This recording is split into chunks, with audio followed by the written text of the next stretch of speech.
I'm Edie Lush, and I'm here inside the Hub Culture studio. It's Davos 2020. Really pleased now to be joined by a repeat guest, in fact, Kerry Kennedy, president of the Robert F. Kennedy Human Rights Organization. Thank you very much for coming along. Great to be here.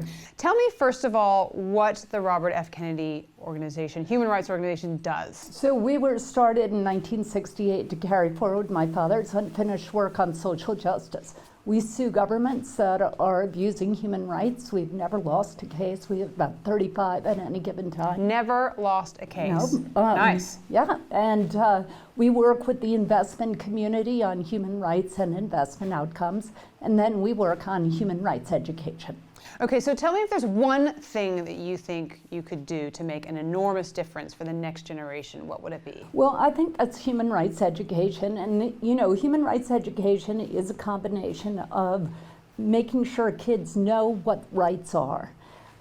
Secondly, social emotional learning, understanding how they're feeling, how to articulate that, how to engage in a discussion with somebody with whom they disagree without becoming too emotionally involved in it. And then community organizing, how to get lots of people to the table. And then the fourth thing is action. Taking action, creating change in your classroom, community, country, or globally on the rights that you think are most important. So you're doing this now, and do you have any examples that you can share or outcomes you can share? Sure. So our education program, which is known as Speak Truth to Power, will reach about 35 million students this year, kindergarten through law school. A typical lesson plan would be, we'll say to kids, there's 10,000 tomato pickers in South Florida. Each person picks a ton of tomatoes a day, and they do that for 180 days a year.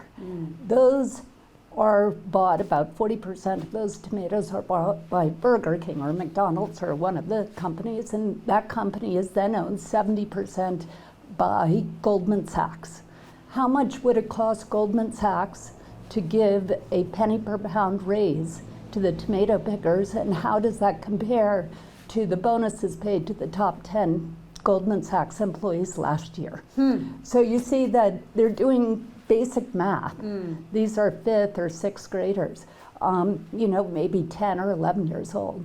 But they're also starting to think about social justice issues. I love it. So you're creating activists in the classroom. Absolutely. And the teachers alongside are... Well, because the teachers have to teach the lesson plans anyway. They have to teach those basic math skills. So it's great for the teachers because it's a way to get their kids to feel like, oh, math is interesting and it makes a difference, and you know, they're loving it. I love it. Kerry, what do you need from our audience? What would the one thing you'd ask for them to be? Well, we'd love you to be an activist. Get out there, choose an issue that's most important to you, and create change based on that issue. I think that's what everybody's trying to do here at Davos this week, and we need every single person to be engaged with it. You can make a difference. Thank you very much. I'm Edie Lush, and this has been Kerry with Kerry Kennedy here at the Hub Culture Studio, Davos 2020.